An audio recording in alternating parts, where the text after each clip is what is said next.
We're gonna get to Egypt and Google tomorrow. I've got some updates for you. I got to give to you in a few minutes, but I want to show you this. This is the Public Health Legal Manual for the state of New York. This is great. I'm just looking for the involuntary quarantine on that page, but I'm looking for the place where they can seize your property. It's great. What it is this is a little manual for the judges and attorneys and public health professionals on what you can and can't do in case there's an emergency in New York. Let me tell you something.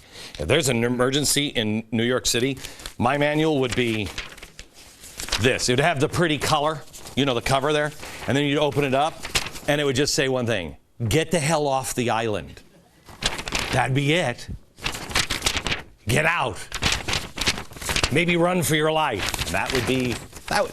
But they've got a serious proposal here on what could be done. Now let's go to Illinois.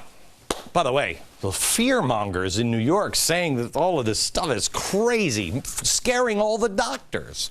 Let's go to Illinois, because Illinois is no longer selling their bonds. Why? Well, they're waiting for some sovereign wealth to show up. They're waiting for other countries to buy their debt, because even Americans are smart enough to know Illinois is not good. They're not going to pay off. No. Nope. It's reflective of the fact that the muni market is switching from a safe investment dominated by tax-oriented investors to those looking for more risk and higher yield. I know, when you hear things like that, you're like, is there rope anywhere I could hang myself with? No, there's not. I had it taken out of your garage for this very night. I know you'd like to look and see what's on Nickelodeon right now, but this is important to understand. Everyone in the administration and their yes men in the media have been saying the economy has turned the corner. We've pulled this car out of the ditch. We're back from the brink. Truth is, no, they haven't. No, we're not. Even a guy in Illinois who is hugely pro-union came out and said, quote, a state worker would be told, all right, you have a state benefit package up to today, but starting tomorrow, it's a different deal. The guy who said this is the Illinois Speaker of the House, who's considered scaling back pensions because the state can't afford it. What a hate monger. You see, the problem is, the politicians in Illinois, they've been lying to the people and to the union workers, the state politicians, along with the union bosses, been lying to everybody for years. Illinois has only funded less than half of the pension benefits it owes retirees. See, we're putting this in a lockbox over here. That's what. No, they didn't. No. It's the worst ratio of all U.S. states. It faces a $15 billion budget deficit. But see, for years they've been saying there's not a problem. It's kind of like what they're saying about Social Security. There's no problem there. What? Yeah, there was, and there will be with Social Security. Huge problem. Then what?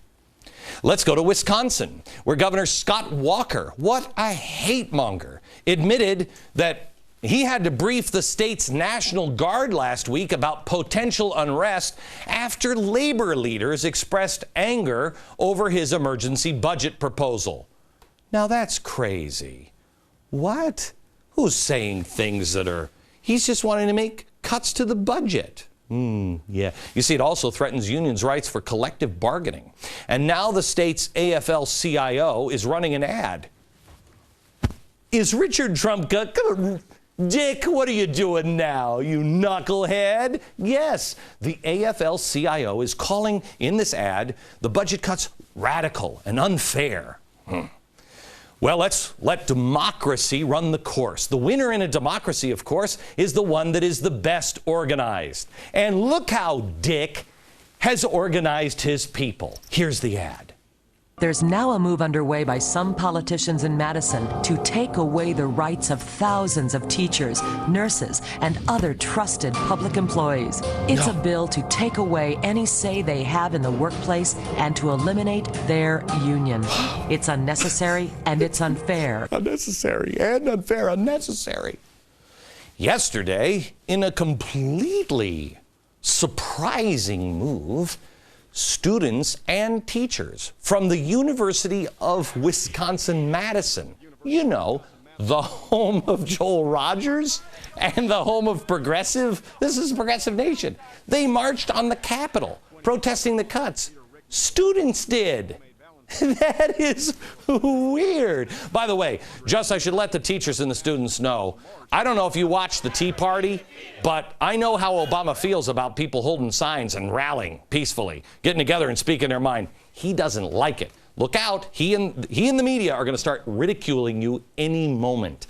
Anyway, at one point, they all got together and they chanted this violent rhetoric, "Kill this bill." I don't know what they meant by that. Some workers carried signs reading, "From Cairo to Madison, workers unite." Boy, that sounds like maybe revolution. And you know what? That sounds kind of like the things that I said would be coming and I warned about. And it looks like maybe it's starting. No, of course not. That's crazy. It's crazy to even consider the possibility that Egyptian protests could be tied to unions or could influence anyone else around the world, like students in all of the Middle East, in Europe, or this country. But that's who's protesting: students. Young people. Give me a second. That makes me think of something. Give me a second. We'll go back there after we come back. Young people.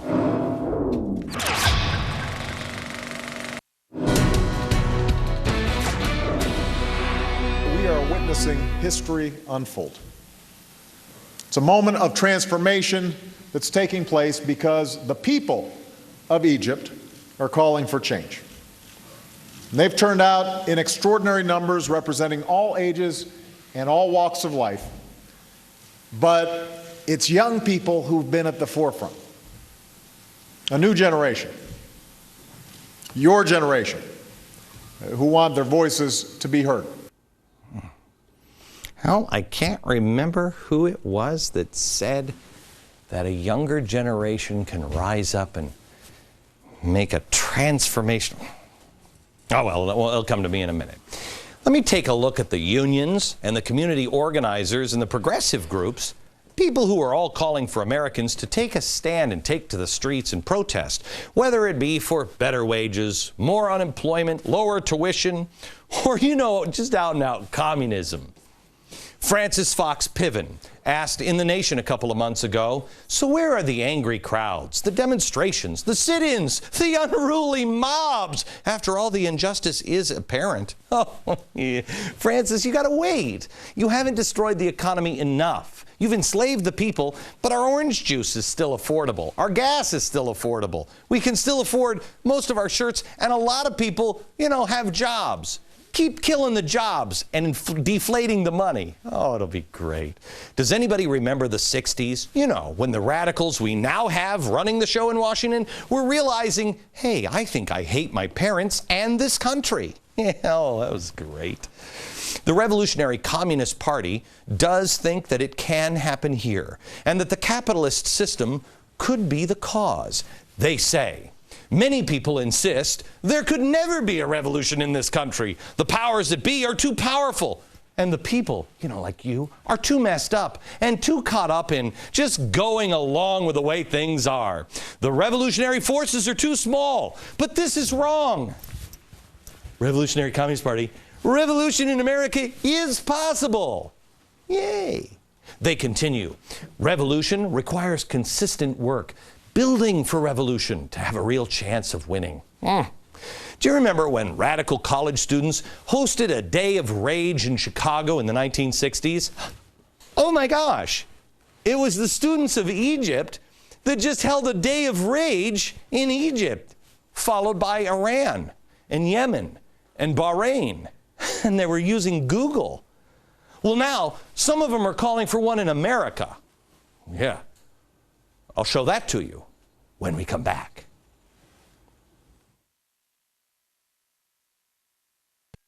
A group calling itself a Day of Rage, America, is mobilizing the youth here. Let me show you what they say, because they're great. We want everything. The youth of America, we need our own Day of Rage. We've planned for this day on Saturday, March 12th. Oh, I'm so excited. Let's all wear new party dresses. So stand up on this day, Saturday, March 12th. Stand with us and show the capitalist and the imperialist. Ooh, maybe we should wear crowns. That we mean business. No more destruction of our ecosystem. Stand up for climate change. I'm for climate change. I don't have to be. Climate's always changing. Doesn't matter if you support it or you're against it. It will continue to change. Stand up for jobs. Stand up for health care. Stand up for peace and hope. Raise your hand if you're going to be there, because that is, I believe, the youth, you know, 16, 17, 18, 19-year-olds. Oh, I think they're the best suited people in our society to decide a course of an entire nation. Oh, most of them can't read, so it's going to be great. How many 18-year-old founding fathers can you name?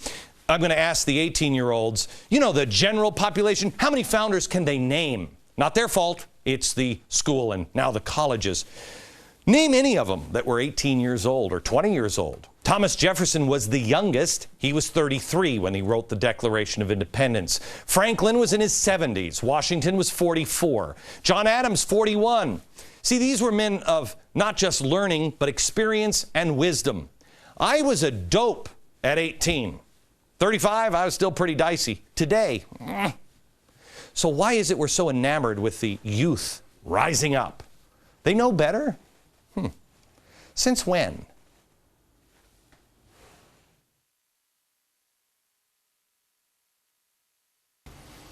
Last night we showed you the new math. It's Egyptian math. The State Department plus Google plus Utes equals revolution.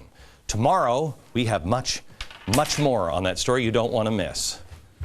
Really, 9 seconds? 8, 7, 6. I better say good night from America. Good night, New York.